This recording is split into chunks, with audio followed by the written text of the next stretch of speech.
नमस्ते everyone. On target में आप सभी लोगों का बहुत बहुत स्वागत है। चलिए दोस्तों, आपकी ट्रिपल कोर्स की वीडियो सीरीज को कंटिन्यू करते हुए आज का जो टॉपिक है हम लोग उसमें सीखेंगे कि प्रोग्रामिंग लैंग्वेज क्या होती है, कंप्यूटर प्रोग्रामिंग क्या होती है। ऐसी कई सारी बातों के बारे में सीखेंगे हम लोग कि जो कंप्यूटर प्रोग्रामिंग है या प्रोग्रामिंग लैंग्वेज है, इसका यूज़ हम लोगों को किस लिए करना पड़ता है, इसके बारे में पढ़ना क्यों ज़रूरी होता है। इन सभी चीज़ों के बारे में हम लोग एक एक करके देखेंगे। हिंदी और इंग्लिश दोनों लैंग्वेज में आपको यहाँ पर बातें समझ में आ जाएंगी। सबसे पहले हम बात करते हैं, programming is the art of solving computational problems by computer. To solve these problems, one is required to write programs which are normally written in programming language. As computer cannot understand natural language instructions, it is required to provide the instructions in a special language known as programming languages. Means कि जो आपका computer है उसकी कुछ problems होती है जिसे solve करने के लिए हम लोग प्रोग्रामिंग का इस्तेमाल करते हैं।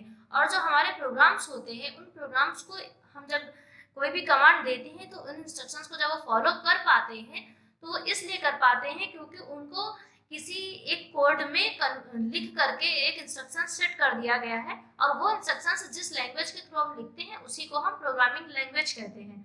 बेसिकली प्रोग्रामिंग लैंग्वेज को दो भागों में बांटा गया, यानी कि दो टाइप्स है प्रोग्रामिंग लैंग्वेज के। पहला है लो लेवल प्रोग्रामिंग लैंग्वेज, दूसरा है हाई लेवल प्रोग्रामिंग लैंग्वेज। यूँ तो प्रोग्रामिंग लैंग्वेज बहुत सारी आपको मिल जाएंगी, लेकिन कुछ कैटेगरीज में डिवाइड करने के बाद में आपको यहाँ पर इजिली समझ में आ जाएगा कि किस कैटेगरी की प्रोग्रामिंग लैंग्वेज कंप्यूटर सिस्टम के लिए इम्पोर्टेंट होती है। और जब आप थोड़ा और डीप पढ़ेंगे तो यहाँ पर आप ये भी सीख पाएंगे कि लो लेवल प्रोग्रामिंग लैंग्वेज की अहमियत क्या होती है और हाई लेवल प्रोग्रामिंग लैंग्वेज की इंपॉर्टेंस क्या होती है। ठीक है, इन दोनों चीज़ों को आगे चल करके आप सीख पाएंगे। अब बात करें अगर हिंदी में, तो प्रोग्रामिंग भाषा जो है वो एक बनाई हुई भाषा होती है जिसका हम लोग यूज कंप्यूटर प्रोग्रामिंग को करते समय जब इंस्ट्रक्शंस देते हैं उसको, तो उन्हीं इंस्ट्रक्शंस को डिजाइन करने के लिए हम लोग यूज करते हैं। प्रोग्रामिंग भाषा जो है हमारे कंप्यूटर के लिए ही नहीं बल्कि कुछ मशीन के प्रोग्राम्स होते हैं उनको भी डिजाइन करने के लिए इस्तेमाल की जाती है। अब प्रोग्रामिंग लैंग्वेज होती क्या, इतनी देर से हम लोग सुनते तो आ रहे हैं प्रोग्रामिंग भाषा ये होती वो होती है, लेकिन अब एग्जैक्टली यहाँ पर डेफिनेशन हमें मिलेगी कि ये होती क्या है।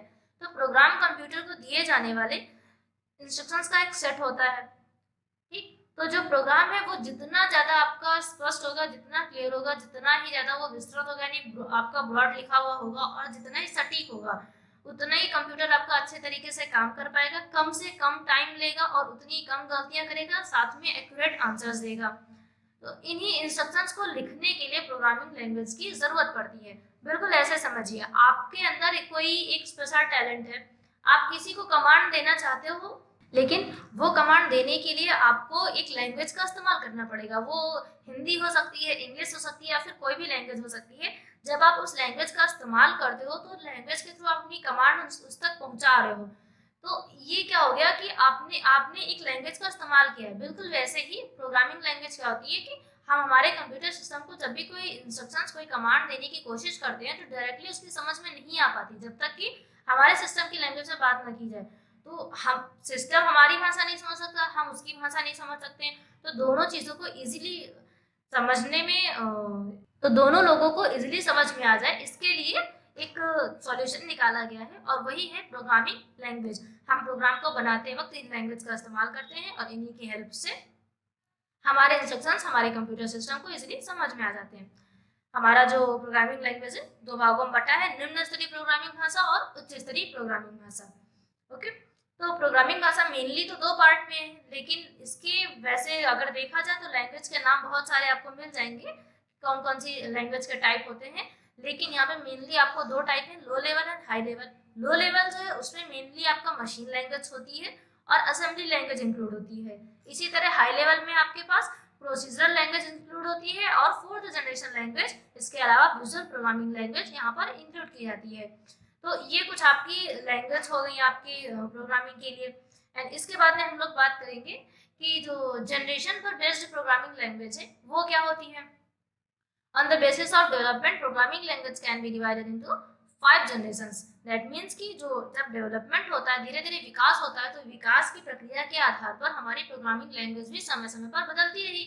जब बदलती रही तो एक जनरेशन के लिए जो लैंग्वेज यूज की जाती थी उसको उसी जनरेशन की लैंग्वेज का नाम दे दिया जाता है। जैसे कि पहले जनरेशन में यानी फर्स्ट जनरेशन में मशीन लैंग्वेज का इस्तेमाल किया जाता था, जो अब जनरेशन का जो ईयर था उसको अभी तक कहीं भी एग्जैक्टली नहीं बताया जा सका है, तो इसीलिए आप यहाँ पर सन को बहुत ही ज़्यादा नोटिस मत कीजिए। लेकिन हाँ, फर्स्ट जनरेशन में मशीन लैंग्वेज का इस्तेमाल किया जाता था, इस चीज़ को याद रखिएगा। बहुत ही छोटे छोटे जो एग्जाम्स होते हैं कंप्यूटर से जुड़े हुए, कंप्यूटर साइंस से जुड़े हुए, उनमें भी ये सब क्वेश्चंस लैंग्वेज के आ सकते हैं कि कौन सी जनरेशन में कौन सी लैंग्वेज यूज होती थी। या फिर कभी कभी कुछ हाई लेवल के जो एग्जाम्स होते हैं उसमें लैंग्वेज के साथ साथ में उस लैंग्वेज के बारे में भी पूछ लिया जाता है। सेकेंड जनरेशन जो है उसमें असेंबली लैंग्वेज इस्तेमाल होती थी, एंड जो थर्ड जनरेशन लैंग्वेज है उसमें प्रोसीजर लैंग्वेज इस्तेमाल की जाती थी। फिर फोर्थ जनरेशन में आ गए हम लोग। फोर्थ जनरेशन में हमारी जो फोर्थ जनरेशन की लैंग्वेज थी उसको इस्तेमाल किया जाने लगा, यानी कि हाई लेवल लैंग्वेज यहाँ पर एंटर कर चुकी थी। फिर फिफ्थ जनरेशन में हम लोग आ गए। फिफ्थ जनरेशन में विजुअल ग्राफिक्स लैंग्वेज जो है वो इस्तेमाल की जाने लगी। इस तरह से 5 जनरेशन में लैंग्वेज हमारी डेवलप होती रही और उसी हिसाब से चेंज होती रही। अभी हम लोग बात करेंगे कि कंप्यूटर प्रोग्रामिंग क्या है। लैंग्वेज अब हम लोगों ने जान ली, फिर लैंग्वेज के बाद में अब हम उस लैंग्वेज का करते क्या है, यानी कि जो प्रोग्राम की प्रोग्रामिंग करते हैं उसके बारे में हम लोग जानेंगे कि प्रोग्रामिंग क्या होती है। तो टेक्नोलॉजी की दुनिया में आपने कोडिंग और प्रोग्रामिंग जैसे शब्द कई बार सुने होंगे, कई बार पढ़े होंगे। इंफॉर्मेशन टेक्नोलॉजी के सेक्टर में अगर आप अपना एक अच्छा फ्यूचर देखते हैं तो ये आपके लिए बहुत ही ज़रूरी है कि प्रोग्रामिंग के बारे में आपको एक अच्छी जानकारी होनी चाहिए, एक अच्छी नॉलेज रखना आपके लिए मस्ट है, क्योंकि बिना उसके आप किसी अच्छे प्रोग्रामर क्योंकि इसके बिना आप एक अच्छे प्रोग्रामर नहीं बन सकते हैं। हम लोग यहाँ पर इसी के बारे में बात करेंगे। तो कंप्यूटर प्रोग्रामिंग जानने से पहले जो स्टेप में हमारा सारा प्रोसेस होता है हम लोग उसके बारे में धीरे धीरे करके जानेंगे, जिससे कि फाइनली हमारा एक रिजल्ट हमें मिलता है। जैसे सबसे पहले हम लोग कंप्यूटर प्रोग्राम के बारे में जानेंगे, कंप्यूटर प्रोग्राम। देन इसके बाद में कंप्यूटर प्रोग्राम को बनाने के लिए जरूरत पड़ती है प्रोग्रामिंग लैंग्वेज की, एंड इसके बाद में हमें हमें जरूरत होती है इंस्ट्रक्शंस की। हमें इंस्ट्रक्शंस को बनाना भी आना चाहिए, यानी कि एक तरीका होता है उस इंस्ट्रक्शंस को एक वे में रखने की, इंस्ट्रक्शंस को एक सीक्वेंस में रखने की टेक्निक्स भी हमें आनी चाहिए। इस तरह से करके हमको कुछ स्टेप्स भी फॉलो करने पड़ते हैं। तो सबसे पहले हम लोग कंप्यूटर प्रोग्राम के बारे में जानते हैं।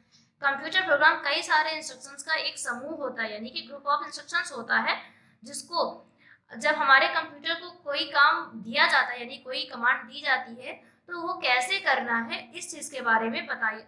कंप्यूटर प्रोग्राम कई सारे इंस्ट्रक्शंस का एक समूह होता है जो कि हमारे कंप्यूटर प्रोग्राम कई सारे इंस्ट्रक्शंस का एक समूह होता है। दैट मीन्स कि ग्रुप ऑफ इंस्ट्रक्शंस होता है कंप्यूटर प्रोग्राम, जो कि हमारे कंप्यूटर को ये बताता है कि किसी भी काम को कैसे करना है। मीन्स कि हम कोई इंस्ट्रक्शन जब उसे दे रहे हैं तो उस काम को हमारा कंप्यूटर सिस्टम कैसे करेगा। जैसे MS word, browser, movie player, audio player, picture player, ये सभी हमारे कंप्यूटर प्रोग्राम के ही एग्जाम्पल्स हैं।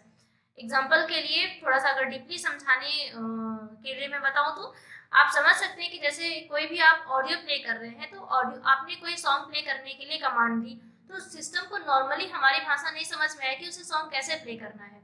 उसको एक इंस्ट्रक्शंस पहले ही उसके अंदर ऑलरेडी फीड है और वो इंस्ट्रक्शंस किसी प्रोग्रामिंग लैंग्वेज में लिखा गया होगा, तो वो हमारी भाषा को इस तक पहुंचाने में कन्वर्ट करके मदद कर रहा है और इसको समझा रहा है कि हम एक सॉन्ग प्ले कराना चाह रहे हैं। तभी जाकर के हमारा जो ऑडियो प्लेयर है वो हमें एक सॉन्ग प्ले करके देता है। तभी ये इसी का नतीजा है, हमारे जो कंप्यूटर प्रोग्रामिंग है इसी का नतीजा होता है कि हम हमारे पिक्चर्स को कहाँ देखना है, ऑडियो को कहाँ प्ले करना है, वीडियो को कहाँ प्ले करना है, इन सभी चीज़ों को कर पाते हैं। या फिर इन सभी चीज़ों को बहुत ही ज़्यादा मेहनत नहीं करनी पड़ती, आसानी से हमारे सिस्टम में कमांड देके कर पाते हैं।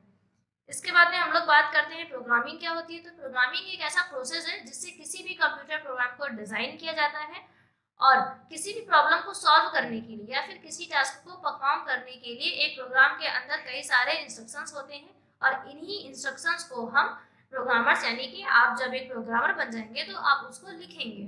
ओके, तो आई होप आज आपको समझ में आ गया होगा कि प्रोग्रामिंग क्या होती है, प्रोग्रामिंग लैंग्वेज क्या होती है और प्रोग्राम क्या होते हैं। वीडियो पसंद आई हो तो प्लीज़ वीडियो को लाइक ज़रूर कर दीजिएगा और don't forget to share with others and subscribe my channel on target. Press the bell icon for never missing update. Thank you for watching this video.